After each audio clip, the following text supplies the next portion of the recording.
Morning. കഴിഞ്ഞ videos എല്ലാം കണ്ടോ? The principles of inheritance and variation chapter മുഴുവനായി വീഡിയോസ് കണ്ടോ? ഇന്ന് നമ്മൾ പുതിയൊരു ചാപ്റ്ററിലേക്കാണ്, that is the fourth chapter in zoology, the molecular basis of ഇൻഹെറിറ്റൻസിലേക്ക് എൻ്റർ ചെയ്യാണ്. ഈ രണ്ട് ചാപ്റ്റേഴ്സും ജെനറ്റിക്സ് എന്ന ബ്രാഞ്ച് ഓഫ് സയൻസുമായിട്ട് റിലേറ്റ് ചെയ്തിരിക്കുന്നതാണ്. And if you go for higher studies bio related course, biology relate ചെയ്തിരിക്കുന്ന കോഴ്സിന് പോകുമ്പോൾ ഈ രണ്ട് ചാപ്റ്റേഴ്സും ഒരു ബേസാണ്. അതുകൊണ്ട് തന്നെ if you have any doubt you must clear your doubts with your concerned teacher. സ്കൂളിലുള്ള നിങ്ങളെ സുവോളജി പഠിപ്പിക്കുന്ന ടീച്ചറോട് ഡൗട്ട്സ് ക്ലിയർ ചെയ്തിട്ട് വേണം നിങ്ങൾ മുന്നോട്ട് പോകാൻ, ഈ വീഡിയോസ് കണ്ടതിന് ശേഷം. Okay, so let us see the new chapter, the molecular basis of inheritance.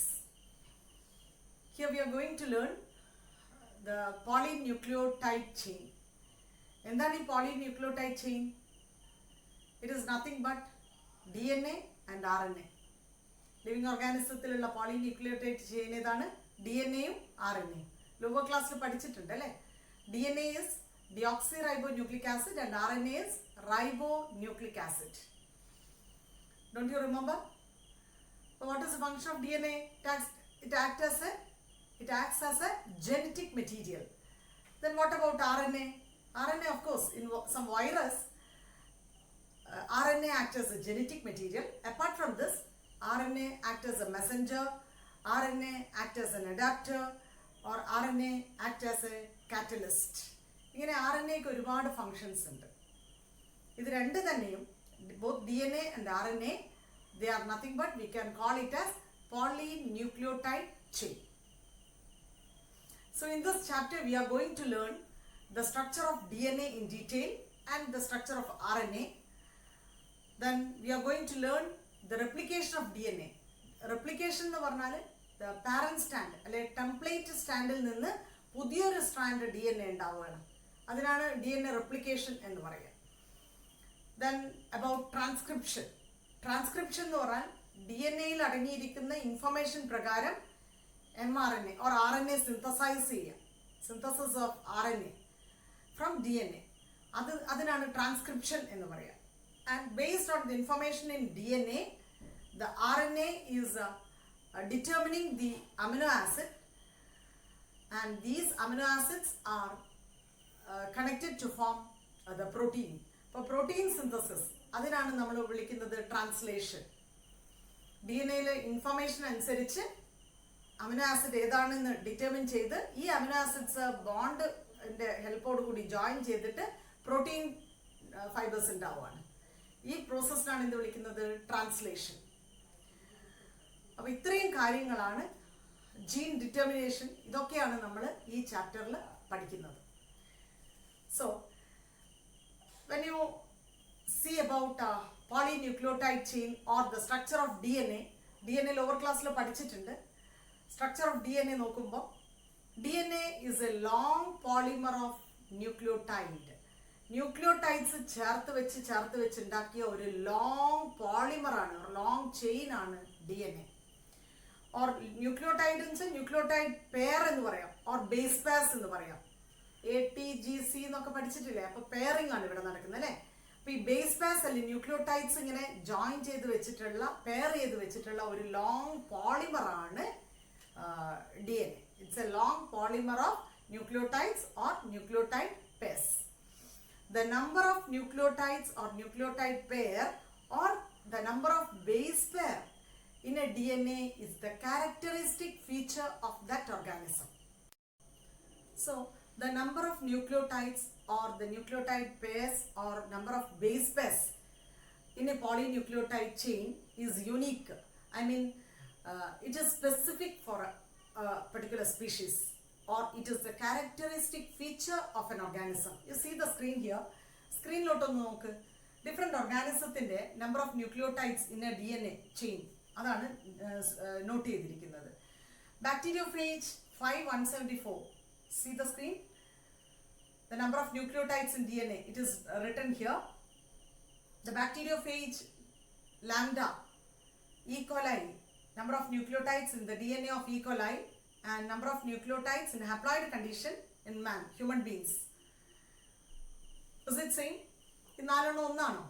അല്ല, it differs. That means in human beings, the number of nucleotides in haploid condition, it is 3.3 into 10 raised to 9 base pass. മനസ്സിലായി? ഇത്ര base pairs ആണ് മനുഷ്യനുള്ളത്. അത് മനുഷ്യൻ്റെ characteristic ഫീച്ചറാണ്, identifying feature കൂടിയാണ്. അതാണ് ഇവിടെ പറഞ്ഞിരിക്കുന്നത്. Now let us see the structure of a polynucleotide chain, that is DNA or RNA. DNA അല്ലെങ്കിൽ RNA chain എങ്ങനെയാണ് ഉണ്ടാക്കിയിരിക്കുന്നത് എന്ന് നോക്കാം. Both DNA and RNA consist of pentose sugar. It has pentose sugar. Pentose എന്ന് പറയുമ്പോൾ how many carbon will be there? 5 അല്ലേ? Hexose, pentose, സെപ്റ്റോസ് എന്നെല്ലാം പഠിച്ചിട്ടോ അല്ലേ? എല്ലാം പഠിച്ചിട്ടില്ലേ? ഓക്കെ. പെൻറ്റോസ് ഷുഗർ എന്ന് പറയുമ്പോൾ 5 carbon. Okay, and this pentose sugar is of 2 types. In DNA, the pentose sugar is deoxyribose, and in RNA, the pentose sugar is ribose sugar. So pentose sugar രണ്ട് തരം, deoxyribose ribose sugar. Deoxyribose sugar DNA യിലും ribose sugar RNA യിലുമാണ് കാണുന്നത്. And this pentose sugar is connected with nitrogen base.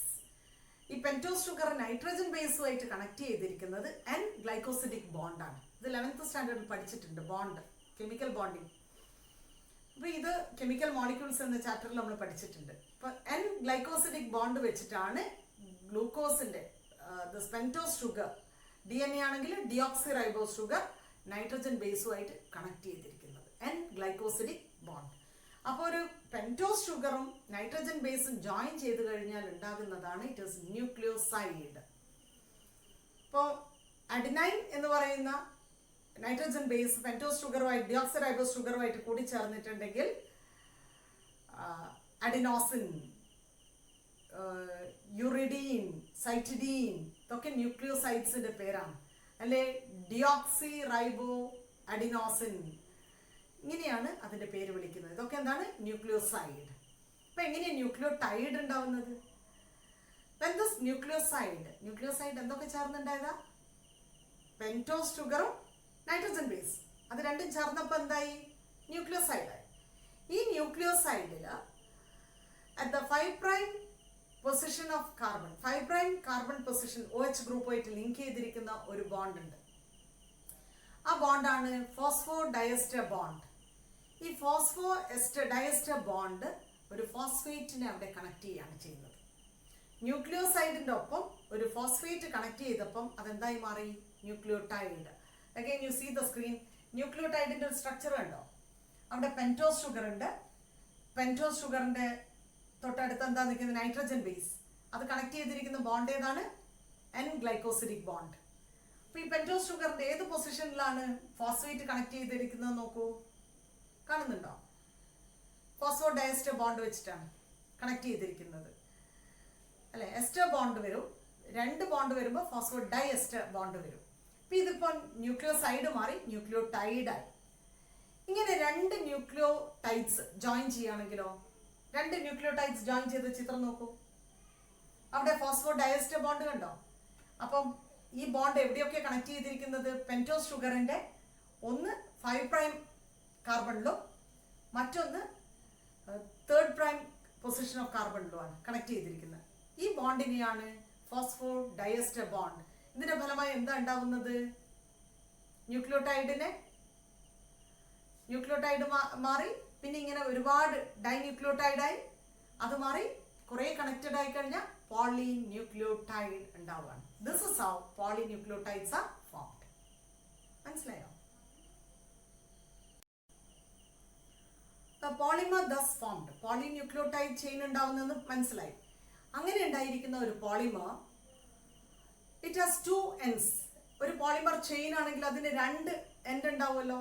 At 1 end there is a free phosphate moiety at 5' end. 5' പൊസിഷനിൽ pentose ഷുഗറിൻ്റെ 5' പൊസിഷനിൽ ഒരു free phosphate മോയിറ്റി കാണുന്നുണ്ടെങ്കിൽ that end of the polynucleotide chain is called as 5' end. And the opposite end has a free hydroxyl group, OH group, at its 3' position. Ribose ഷുഗറിന്റെ 3' പൊസിഷനിൽ ഒരു free OH group കാണുന്നു. And that strand or that end can be called as 3' position of the polynucleotide chain. ഇങ്ങനെയാണ് polynucleotide ചെയിനിന്റെ 5' എൻഡാണോ 3' എൻഡാണോ എന്ന് കണക്കാക്കുന്നത്. ഇൻ RNA കേസ് പറയുകയാണെങ്കിൽ, apart from this, in RNA at 2' position, RNAയുടെ റൈബോസ് ഷുഗർ ഉണ്ടല്ലോ, RNAയിലുള്ള ഷുഗർ എന്താണ്? Ribose sugar. റൈബോസ് ഷുഗറിന്റെ സ്ട്രക്ചറിൽ 2' പൊസിഷനിൽ there is an additional hydroxyl group, ഒരു അഡീഷണൽ OH ഗ്രൂപ്പ് കാണുന്നുണ്ട്. അതുകൊണ്ട് അതിനെ റൈബോസ് ഷുഗർ എന്ന് പറയുന്നത്. ഓക്കെ, ഒരു അഡീഷണൽ OH ഗ്രൂപ്പ് കാണുന്നുണ്ട്. Moreover, in RNA, the nitrogen base is uracil instead of thymine. And thymine is also called as 5-methyl uracil. Thymine മറ്റൊരു പേരെന്താണ്? 5-methyl uracil. ഇപ്പം 2 വ്യത്യാസം നമ്മൾ പഠിച്ചു. ലോവർ ക്ലാസ്സിൽ വേറെ വ്യത്യാസം പഠിച്ചിട്ടുണ്ട്. RNA സിംഗിൾ സ്റ്റാൻഡേർഡ് ആണ്, RNA പ്രോട്ടീൻ സിന്തസിസിന് സഹായിക്കുന്നു. ഇന്ന് നമ്മൾ പഠിച്ചിരിക്കുന്ന മറ്റൊരു പോയിന്റ് ചെറിയ ക്ലാസ്സിൽ പഠിച്ചതാണ്. RNAയിൽ യുറാസിലാണ് ഇൻസ്റ്റെഡ് ഓഫ് തൈമിൻ. പിന്നെ ഇന്ന് പഠിച്ചിരിക്കുന്നത് RNAയിലൂടെ ഉള്ള റൈബോസ് ഷുഗറിന്റെ 2' പൊസിഷനിൽ ഒരു എക്സ്ട്രാ ഹൈഡ്രോക്സിൽ ഗ്രൂപ്പ് കാണുന്നുണ്ട്. ഡിയോക്സി റൈബോസ് ഷുഗറിൽ നിന്ന് വ്യത്യാസം കാണുന്നു. ഇതാണ് RNAയുടെ ഡിഫറൻസ്. ഇത്രയും കാര്യം മനസ്സിലായോ? Let us come back to DNA again. So, in a polynucleotide chain of DNA or RNA, polynucleotide chain, you can see the 5' end and the 3' end. എവിടെയാണ് 5' end കാണുന്നത്? ഫ്രീ ഫോസ്ഫേറ്റ് മോളിക്യൂൾ മൊയ്റ്റി കാണുന്ന ഇടത്തിലാണ് 5' end ആയിട്ട് നമ്മൾ കണക്കാക്കുന്നത്. ആ polynucleotide ചെയിൻ്റെ 3' end എവിടെയാണ്? 3rd position of carbon ആറ്റത്തിൽ. അവിടെ നമുക്ക് ഒരു ഫ്രീ ഹൈഡ്രോക്സിൽ ഗ്രൂപ്പ് കാണുന്നുണ്ടെങ്കിൽ അതെന്താണ്? 3' end ആണ്. ഇങ്ങനെ നമ്മൾ 5' end ഓഫ് പോളിന്യൂക്ലിയോടൈഡ് ചെയിൻ ഏതാണ്, 3' end ഏതാണെന്ന് ഐഡന്റിഫൈ ചെയ്യാൻ പറ്റി, മനസ്സിലാക്കി. ഒരു DNA ചെയിനിൽ നമ്മൾ നോക്കുമ്പോൾ, അല്ലെങ്കിൽ RNA പോളിന്യൂക്ലിയോടൈഡ് ചെയിനിൽ, ബോത്ത് RNA ആയാലും DNA ആയാലും, നമുക്ക് ബാക്ക് ബോൺ എന്താണ്?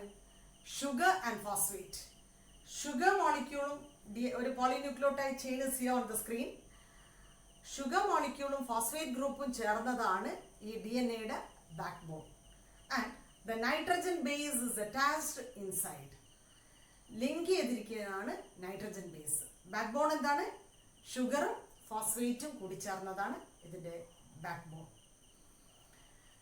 അപ്പോൾ ഇനി നമ്മൾ എങ്ങനെയാണ് ഈ double stranded structure of DNA നമ്മളിലേക്ക് എത്തിയത് എന്ന് കൂടി ഒന്ന് പരിശോധിക്കാം. It was Friedrich Miescher in the year 1869. He identified DNA within the nucleus. ന്യൂക്ലിയസിനകത്ത് DNAയുടെ സ്ട്രക്ചർ കണ്ടത് മിസ്ചർ എന്ന സയന്റിസ്റ്റ് ആയിരുന്നു. But due to the limitations in technology he couldn't isolate this DNA and find it structure. അതിൻ്റെ detailed structure കണ്ടുപിടിക്കാൻ technologies ഇല്ലാതിരുന്ന കാലം ആയതുകൊണ്ട് കൂടുതലൊന്നും കണ്ടെത്താൻ പറ്റിയില്ല. And Miescher named this structure within the nucleus as nuclein. ഇതിനെ മിസ്ചർ പേരിട്ട എന്താണ്? ന്യൂക്ലിൻ.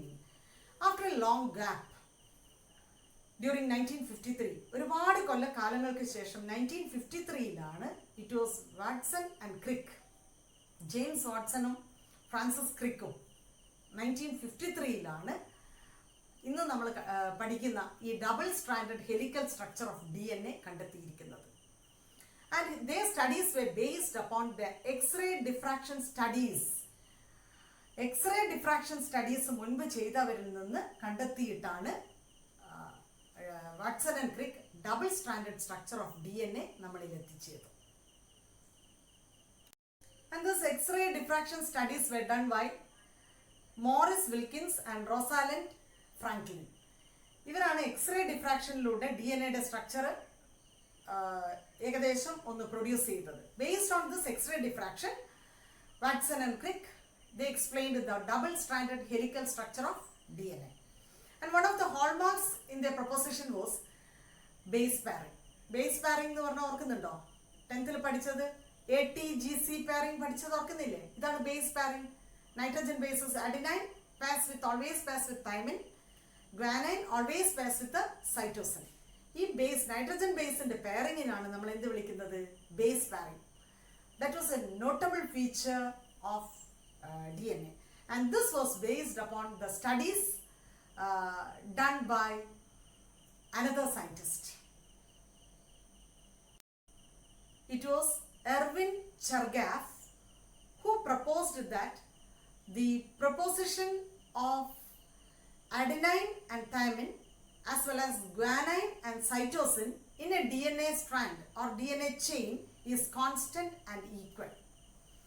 എർവിൻ ചർഗാഫ് എന്ന സയൻറ്റിസ്റ്റ് ആണ് അഡിനൈൻ്റെയും തൈമിൻ്റെയും പ്രൊപ്പോസിഷൻ എണ്ണം ഏകദേശം കോൺസ്റ്റൻറ്റും ആണ് ഈക്വലും ആണ് എന്ന് കണ്ടെത്തിയത്. Similarly guanine cytosine. And based on this Watson and Crick proposed the base pairing, and this base pairing was named or explained by the term complementarity. ഈ ബേസ് പാരിങ്ങിനെയാണ് വാട്സൺ ആൻഡ് ക്രിക്ക് നമുക്ക് explain ചെയ്ത് തന്നിരിക്കുന്ന term എന്താണ്? കോംപ്ലിമെന്റാരിറ്റി. ഇത്രയും മനസ്സിലായോ? അപ്പോൾ ഒന്നുകൂടെ ഓർത്ത് നോക്കാം.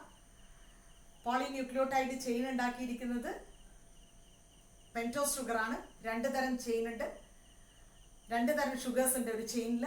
Ribose sugar, deoxyribose sugar. DNA-യിൽ ഡിയോക്സി റൈബോസ് ഷുഗറാണ്. ഈ പെൻറ്റോസ് ഷുഗറിൻ്റെ ഒപ്പം നൈട്രജൻ ബേസ് ചേർന്ന് കഴിഞ്ഞാൽ അതിനെ എന്ത് വിളിക്കും? ന്യൂക്ലിയോസൈഡ് എന്ന്. എങ്ങനെയാണ് നൈട്രജൻ ബേസ് ഇവിടെ കണക്ട് ചെയ്യുന്നത്? ബോണ്ടിന്റെ പേരെന്താണ്?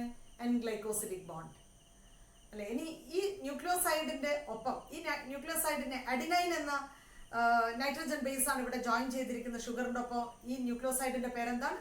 അഡിനോസിൻ. RNA-യിൽ യുറാസിലാണ് ഇവിടെ ജോയിൻ ചെയ്തിരിക്കുന്ന നൈട്രജൻ ബേസ് ആണെങ്കിൽ അതിന്റെ പേരെന്താണ്? യുറിഡീൻ. മനസ്സിലായോ? തൈമിഡീൻ. തൈമിൻ ആണെങ്കിൽ എന്താണ് പേര്? തൈമിഡീൻ. ഇത്രയും കാര്യം മനസ്സിലായി. ഇനി ഈ ന്യൂക്ലിയോസൈഡിന്റെ മേലെ ഒരു ഫോസ്ഫേറ്റ് ലിങ്ക് ചെയ്തിട്ടുണ്ടെങ്കിൽ അതിനെ എന്ത് വിളിക്കാം? ന്യൂക്ലിയോടൈഡ്. എങ്ങനെയാണ് ഫോസ്ഫേറ്റ് ലിങ്ക് ചെയ്യുന്നത്? ഫോസ്ഫോഡയസ്റ്റർ ബോണ്ട്. അങ്ങനെ 2 ബോണ്ട് ഫോം ചെയ്ത് കഴിഞ്ഞാൽ 2 ന്യൂക്ലിയോടൈഡ്സ് ഉണ്ടാവുമല്ലോ. സ്ട്രക്ചർ നമ്മൾ നേരത്തെ കണ്ടതാണ് അല്ലേ? അപ്പോൾ 2 ന്യൂക്ലിയോടൈഡ്സ് കണക്റ്റഡ് ആയി കഴിഞ്ഞാൽ അതിന്റെ എന്ത് പേര് വിളിക്കും? Dinucleotide. So many such nucleotides, when it is connected and chained, then it can be called as polynucleotide. പിന്നെ നമ്മൾ പഠിച്ചത് എന്താണ്? പോളിന്യൂക്ലിയോടൈഡിന്റെ 5 പ്രൈം എന്റേതാണെന്നും 3 പ്രൈം എന്റേതാണെന്നും നമ്മൾ പഠിച്ചു. And thus Watson and Crick discovered the double-stranded helical structure of DNA, and they proposed base pairing or complementarity. ഇത്രയും വരെ നമ്മൾ മനസ്സിലാക്കിയല്ലോ. സോ ഒരു സ്ട്രാൻഡിന്റെ നൈട്രജൻ ബേസ് മനസ്സിലാക്കിയാൽ the nitrogen bases on the other strand can be predicted. അതറിയാലോ. ഇവിടെ adenine ആണെങ്കിൽ അതിനോട് pair ചെയ്ത് എന്തായിരിക്കും? തൈമിൻ ആയിരിക്കുമല്ലോ. അപ്പൊ നമ്പർ ഓഫ് ബേസ് പെയർസ് ഇവിടെ എത്രയുണ്ട്? നമ്പർ ഓഫ് ബേസസ് ഇവിടെ എത്രയുണ്ട്? അല്ലെങ്കിൽ ന്യൂക്ലിയോടൈഡ്സ് ഇവിടെ ഉണ്ടെങ്കിൽ അതർ സ്ട്രാൻഡിന്റെ നമ്പർ ഓഫ് ന്യൂക്ലിയോടൈഡ്സ് കണ്ടെത്താൻ പറ്റുമല്ലോ. യെസ്, ഡെഫിനറ്റ്ലി അത് പറ്റും അല്ലേ? അതേപോലെ തന്നെ DNA, the parental strand called template strand can synthesize the daughter strands. DNA replicationൽ ഒരു പാരന്റ് സ്ട്രാൻഡിനെയാണ് നമ്മൾ എന്ത് വിളിക്കുന്നത്? Template strand. This template strand can synthesize daughter strands. ഇത്രയും കാര്യങ്ങൾ പഠിച്ചു. Now let us see the salient features of DNA. DNAയുടെ unique features എന്തൊക്കെയാണ് എന്നാണ് നമ്മൾ പഠിക്കാൻ പോകുന്നത് അടുത്തത്. DNA is a double-stranded helical structure with the sugar and phosphate as backbone and nitrogen base is projecting inside. Backbone എന്താണ്? ഷുഗറും ഫോസ്ഫേറ്റും. നേരത്തെ നമ്മൾ പറഞ്ഞതാണ്. അടുത്തൊരു പോയിന്റ്, ആന്റി പാരലൽ പൊളാരിറ്റി. അതെന്താണ്? ഡബിൾ സ്ട്രാൻഡഡ് സ്ട്രക്ചർ ആണല്ലോ. അതിൽ ഒരു സ്ട്രാൻഡിന്റെ if it is from 5 prime to 3 prime, the opposite strand or the pairing strand will be from 3 prime to 5 prime. ഇതിനാണ് ആന്റി പാരലൽ പൊളാരിറ്റി എന്ന് പറയുന്നത്. അത് രണ്ടാമത്തെ ഫീച്ചറാണ്. Third point is regarding the nitrogen bases. DNA-യിലുള്ള നൈട്രജൻ ബേസസ് അല്ലെങ്കിൽ polynucleotide ചെയിനിലുള്ള nitrogen bases classified into 2 types, purines and pyrimidines. Adenine and guanine are purines and thymine and cytosine are pyrimidines. A purine always pair with a pyrimidine or vice versa in a DNA chain. DNA ചെയിനിൽ purine pair ചെയ്യുന്നത് പിറമിഡീനായിട്ട്, അല്ലെ പിറമിഡീൻ pair ചെയ്യുന്നത് പ്യൂറിനായിട്ടാണ്. അതുകൊണ്ടാണ് എങ്ങനെയാണ് pairing നടക്കുന്നത്? ATGC 10th പഠിച്ചിട്ടുണ്ട് അല്ലേ? Adenine always pairs with thymine and guanine always pairs with cytosine. അതാണ് ATGC എന്ന് പറയുന്നത്. And the pairing of adenine and thymine is by 2 hydrogen bond, and the pairing of guanine and cytosine is with a 3 hydrogen bond. 2 hydrogen ബോണ്ടിന്റെ സഹായത്തോടെയാണ് AT pairing. എന്നാൽ GC pairing 3 hydrogen ബോണ്ടിന്റെ സഹായത്തോടെ. And this hydrogen bond makes stability to DNA. DNA strands in double stranded structure-ന് stability കൊടുക്കാൻ ഈ hydrogen bond സഹായിക്കുന്നുണ്ട്. ഇപ്പം DNA മൂന്നാമത്തെ ഫീച്ചറാണ് നമ്മൾ കണ്ടിരിക്കുന്നത്. Next point to remember, the DNA chain is coiled in a right-handed fashion. ഒരു right-handed fashionലേക്കാണ് ഇത് coil ചെയ്തിരിക്കുന്നത്. And pitch of the helix is 3.4 nanometer. Pitch of the helix എന്താണ്? 3.4 nanometer. 1 nanometer is approximately 10 raised to minus 9 meter. ഒരു nanometre എത്രയാണ്? 10 raised to minus 9 meter. And each turn, DNAയുടെ ഓരോ ടേണിലും approximately or roughly there are about 10 base pairs. എത്ര base pass ഉണ്ട് ഒരു ടേണിനകത്ത്? ഏകദേശം 10 base pass. അപ്പോൾ what will be the distance between each base pair? ഒരു base pair അടുത്ത base പെയറും തമ്മിലുള്ള distance എത്രയായിരിക്കും? 0.34 നാനോമീറ്റർ. ഒരു ടേണിന്റെ ഹെലിക്സ് എത്ര പിച്ചാണ് വരുന്നത്? 3.4 നാനോമീറ്റർ. ഇപ്പോൾ ഒന്നിനകത്ത് എത്ര ബേസ് പാസ് ഉണ്ട്? 10. അപ്പോൾ എത്രയാണ് ഓരോ ബേസ് പെയർ തമ്മിലുള്ള ഡിഫറൻസ് എത്രയാണ് വരിക? 0.34 നാനോമീറ്റർ. വ്യത്യാസം മനസ്സിലായോ? അപ്പോൾ and each base pair stacks over the other. ഒരു ടേണിനകത്ത് DNA-യുടെ ഒരു പിച്ച്, ഒരു ടേണിനകത്ത് ഓരോ ബേസ് പെയർ 10 ബേസ് പെയർസ് ഉണ്ടല്ലോ. ഓരോ ബേസ് പെയറും it is stacking over the other. ഒന്നിനു മേലെ ഇങ്ങനെ വെച്ചിരിക്കുകയാണ്. And this makes stability to the double stranded structure of DNA. അപ്പോൾ double stranded structure of DNA ക്ക് stability എവിടെ നിന്നൊക്കെയാണ് കിട്ടുന്നത്? One is by the presence of hydrogen bond. 2 hydrogen bond between AT pairing and presence of 3 hydrogen bond between GC pairing. Another provision or another feature for giving stability is the stacking of base pairs one over the other. ഒന്നിനു മേലെ ഒന്നായി ഇങ്ങനെ stack ചെയ്ത് വെച്ചിരിക്കുന്നതാണ്, base pass stack ചെയ്ത് വെച്ചിരിക്കുന്നതാണ് DNA സ്ട്രാൻഡിന്റെ stability കൊടുക്കാൻ മറ്റൊരു ഫീച്ചർ. ഇപ്പൊ DNA സ്ട്രാൻഡിന്റെ ഫീച്ചേഴ്സ്, ഡബിൾ സ്ട്രാൻഡഡ് സ്ട്രക്ചറിന്റെ ഫീച്ചേഴ്സ് ഒക്കെ മനസ്സിലായല്ലോ. And these features of double stranded helical structure of DNA was explained by Watson and Crick in 1953. The next subtopic to learn is central dogma. എന്താണ് central dogma എന്ന് നോക്കാലോ. Central dogma was first explained by Francis Crick. Francis Crick ആണ് central dogma explained. It is nothing but the flow of genetic information. Flow of genetic information-നെയാണ് Francis Crick central dogma എന്ന term explain ചെയ്തിരിക്കുന്നത്.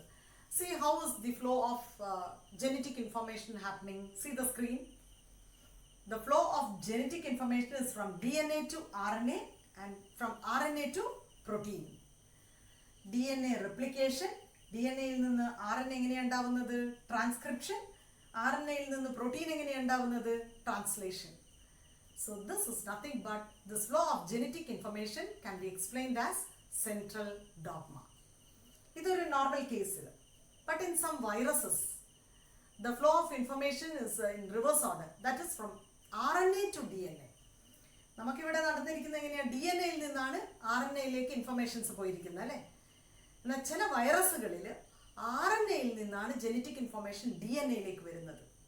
And this reverse process can be called as reverse transcription, and it was catalyzed by the enzyme reverse transcriptase. Enzyme പേരെന്താണ്? reverse transcriptase. ആ പ്രോസസ്സിന്റെ പേരെന്താണ്? reverse transcription. ഇത് മനസ്സിലായോ? Central ഡോഗ്മയാണ് genetic information എങ്ങനെയാണ് pass ചെയ്യുന്നത് എന്നുള്ളത്. സാധാരണ അത് DNA-യിൽ നിന്ന് RNA വഴിയാണ് പ്രോട്ടീൻ രൂപത്തിലേക്ക് വരുന്നത്.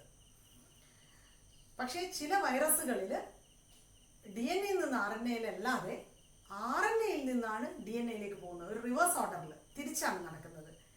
ഇത്തരം പ്രോസസ്സിനാണ് എന്ത് വിളിക്കുന്നത്? റിവേഴ്സ് ട്രാൻസ്ക്രിപ്ഷൻ എന്നാണ് ഇതിനെ വിളിക്കുക. Another subtopic to learn is packaging of DNA. DNA is visible within the nucleus. അതറിയാലോ, ന്യൂക്ലിയസിനകത്താണ് DNA കാണുന്നത്. ഈ DNA ന്യൂക്ലിയസിനകത്ത് എങ്ങനെയാണ് പാക്ക് ചെയ്തിരിക്കുന്നത് എന്നാണ് അറിയേണ്ടത്. നേരത്തെ ഞാൻ പറഞ്ഞു, the distance between two base pairs in a DNA സ്ട്രാൻഡിലുള്ള ബേസ് പാസിന്റെ ഇടയിലുള്ള വ്യത്യാസം, ഡിസ്റ്റൻസ് എത്രയാണ്? 0.34 നാനോമീറ്റർ. അത് ഓർക്കുന്നുണ്ടല്ലോ. അപ്പോൾ what is the length of DNA? ഒരു DNA ലെങ്ത് എങ്ങനെയാണ് കാൽക്കുലേറ്റ് ചെയ്യുക? That is the number of base pairs in DNA multiplied with the distance between the base pairs in DNA. ആ സ്ക്രീനിലോട്ടൊന്ന് നോക്കിക്കോളൂ, അപ്പോൾ ഒന്നുകൂടെ ക്ലിയർ ആവും. Number of base pairs in mammalian or human DNA എത്രയാണ്? Haploid കണ്ടീഷനിൽ 3.3 × 10⁻⁹ ആണ്. Diploid കണ്ടീഷനിലോ 6.6 × 10⁻⁹ base pairs ആണ്. Multiplied with into distance between two base pairs എത്രയാണ്?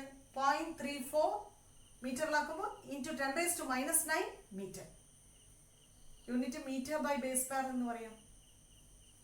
അപ്പോൾ എത്രയാണ് വരുന്നത് മൾട്ടിപ്ലൈ ചെയ്യുമ്പോൾ? It is 2.2 metres.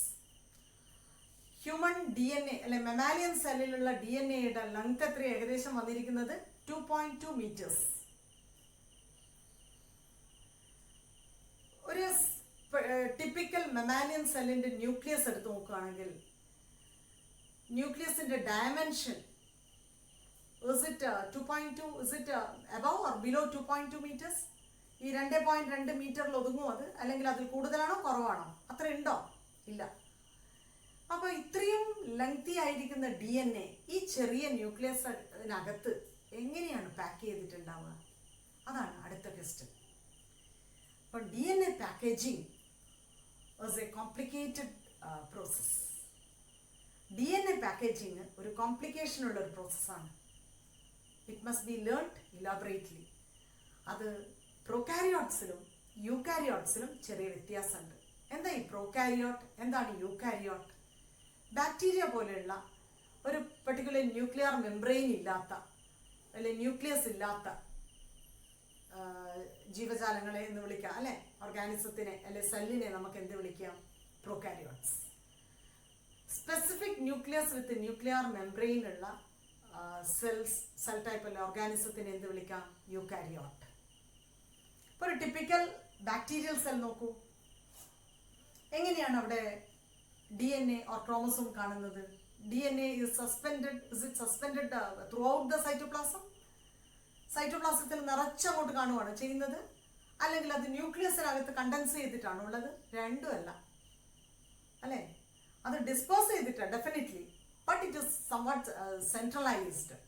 ഏകദേശം ഒരു നടുവിലോട്ടായിട്ടാണ് നിൽക്കുന്നത്. അവിടെ ഒരു ന്യൂക്ലിയർ മെംബ്രെയിനോ ന്യൂക്ലിയർ എൻവലപ്പോ ഒന്നുമില്ല. പിന്നെ അതെങ്ങനെയാണ് അവിടെ സെൻട്രലൈസ് ചെയ്ത് ഇങ്ങനെ നിൽക്കുന്നത്, അല്ലെങ്കിൽ അതൊരു കണ്ടൻസ് ചെയ്ത് നിൽക്കുന്നത് എങ്ങനെയാവും പ്രോകാരിയോട്സിൽ? അതാണ് നമ്മൾ അടുത്ത നോക്കുന്നത്. In prokaryotes, the nucleus is not scattered. I mean, the DNA is not scattered within the cytoplasm, but it is condensed by a positively charged proteins in the form of a nucleoid. ഒരു positive ചാർജുള്ള പ്രോട്ടീൻ്റെ സഹായത്തോടെ ഒരു centralise ചെയ്തുകൊണ്ട് ഈ tie up ചെയ്തിട്ടാണ് ഒരു nucleoid എന്ന structural പാറ്റേണിൽ ഇവിടെ നിൽക്കുന്നത്. But in eukaryotes the structure or the packaging of DNA is much more complicated. ഇതിലൂടെ കോംപ്ലിക്കേറ്റഡ് ലെവലിലാണ് പോകുന്നത്. DNA being negatively charged, it is packed with the help of a positively charged protein. DNA negatively charged ആണെന്ന് നമ്മൾ നേരത്തെ പഠിച്ചല്ലോ. ഈ negative ചാർജുള്ള DNA-നെ positive ചാർജുള്ള protein, ഈ പ്രോട്ടീൻ്റെ പേരാണ് ഹിസ്റ്റോൺ. ഹിസ്റ്റോൺ എന്ന പോസിറ്റീവ് ചാർജുള്ള പ്രോട്ടീൻ്റെ സഹായത്തോടെയാണ് യൂകാരിയോട്സിൽ DNA പാക്ക് ചെയ്തിരിക്കുന്നത്. And this histone is made up of unit of 8 octamers.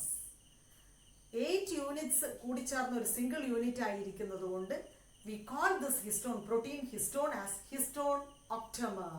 സ്ക്രീനിൽ നിങ്ങൾ പിക്ചർ നോക്കി നോക്ക്. എങ്ങനെയാണ് DNA packaging with the help of histone octamer നടക്കുന്നതെന്ന് നോക്കിയട്ടെ. ഒക്ടോമർ എന്ന് പറയുമ്പോൾ 8 ഒരു യൂണിറ്റ്, 8 യൂണിറ്റ്സ് ചേർന്നിട്ട് ഒരു യൂണിറ്റ് ഉണ്ടായിരിക്കുകയാണ് അല്ലേ. ഇതിനാണ് ഹിസ്റ്റോൺ ഒക്ടോമർ എന്ന് പറയുക. Definitely this histone is A protein. Histone ഒരു പ്രോട്ടീൻ ആണല്ലോ. പ്രോട്ടീൻ എങ്ങനെയാണ് ഉണ്ടാവുന്നത്? അമിനോ ആസിഡ് ചേർന്നിട്ടാണ്. I told you histone is positively charged. How is it positive? അത് എങ്ങനെയാണ് ഇതിൻ്റെ ചാർജ് പോസിറ്റീവ് ആണെന്ന് നമ്മൾ ഡിഫൈൻ ചെയ്യുന്നത്?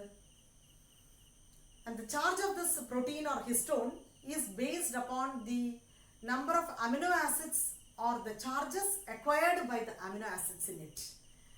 ഈ പ്രോട്ടീനകത്തുള്ള അമിനോ ആസിഡിന്റെ ചാർജ്, അമിനോ ആസിഡ് റെസിഡ്യൂസിന്റെ ചാർജിനനുസരിച്ചാണ് ഈ ഹിസ്റ്റോൺ പ്രോട്ടീനിന്റെ charge. And this histone protein consist mainly of amino acids arginine and lysine.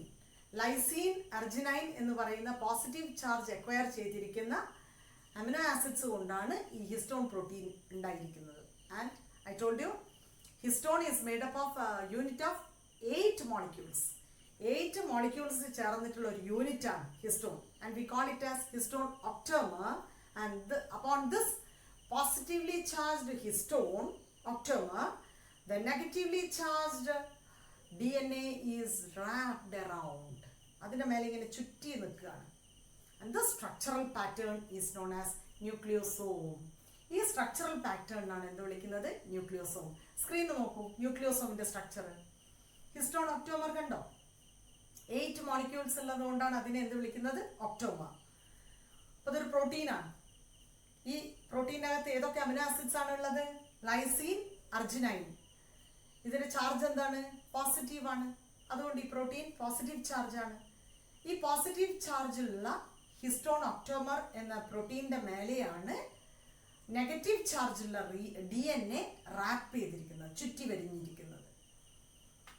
കാണുന്നുണ്ടോ? ഈ സ്ട്രക്ചറൽ പാറ്റേണിനെ നമ്മൾ എന്ത് വിളിക്കുന്നു? Nucleosome. And this structural pattern can be called as nucleosome. ഇതോടെ പാക്കേജിങ് കഴിഞ്ഞോ? ഇല്ല, സ്റ്റിൽ റിമൈനിങ്, കുറച്ചുകൂടെ ബാക്കിയുണ്ട്. ഈച്ച് ന്യൂക്ലിയോസോം സ്ട്രക്ചർ കാണുന്നില്ലേ? Each nucleosome consist of DNA with approximately 200 base pairs. ഏകദേശം 200ഓളം ബേസ് പാസ് ഒതുങ്ങുന്ന DNA-യുടെ സ്ട്രാൻഡാണ് ഒരു ന്യൂക്ലിയോസോമിൽ റാപ്പ് അറൗണ്ട് ചെയ്തിരിക്കുന്നത്. And such nucleosomes are connected together to form chromatin. ഇങ്ങനെയുള്ള ന്യൂക്ലിയോസോംസ് കൂടിച്ചേർന്നാണ് ക്രൊമാറ്റിൻ ഉണ്ടാവുന്നത്. Just like beads on a string. ഒരു നാരിൽ നമ്മൾ ഒരു ത്രെഡിൽ മുത്തു കോർത്തതുപോലെയാണ് ന്യൂക്ലിയോസോം ക്രൊമാറ്റിനിൽ നമ്മൾ കാണുന്നത്. And the chromatin becomes chromosomes during the metaphase of cell division. Cell ഡിവിഷൻ്റെ ഏത് ഫേസിലാണ് ക്രൊമാറ്റിൻ മാറി ക്രോമോസോം ആവുന്നത്? മെറ്റാഫേസ്. മെറ്റാഫേസിലാണ് ക്രൊമാറ്റിൻ മാറി ക്രോമോസോം ആവുന്നത്. ഒരു ന്യൂക്ലിയോസോമിൽ എത്ര ബേസ് പാസ് ഉണ്ടാവും DNA-യുടെ?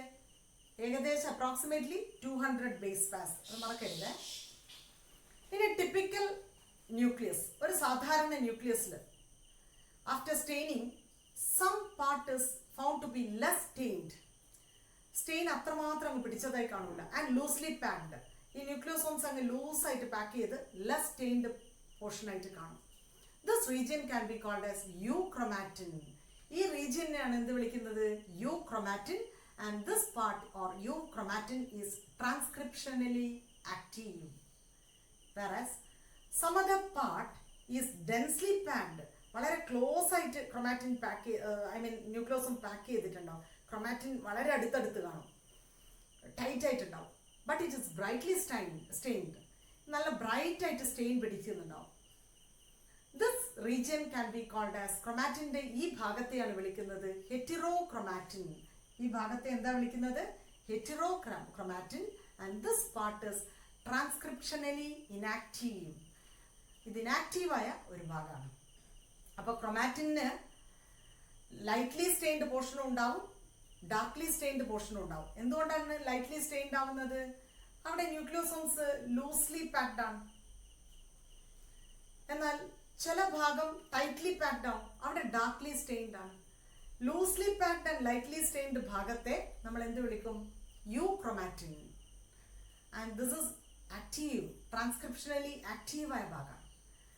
ടൈറ്റ് ആയിട്ട് പാക്ക് ചെയ്തതിൽ നല്ലപോലെ സ്റ്റെയിൻ പിടിക്കുമല്ലോ അല്ലേ, ഡാർക്ക് ആയിട്ടുണ്ടാവും. പക്ഷേ ഇത് ഇനാക്റ്റീവാണ്. ഈ ഭാഗത്തെ നമ്മൾ എന്ത് വിളിക്കും? ഹെറ്റിറോക്രോമാറ്റിൻ.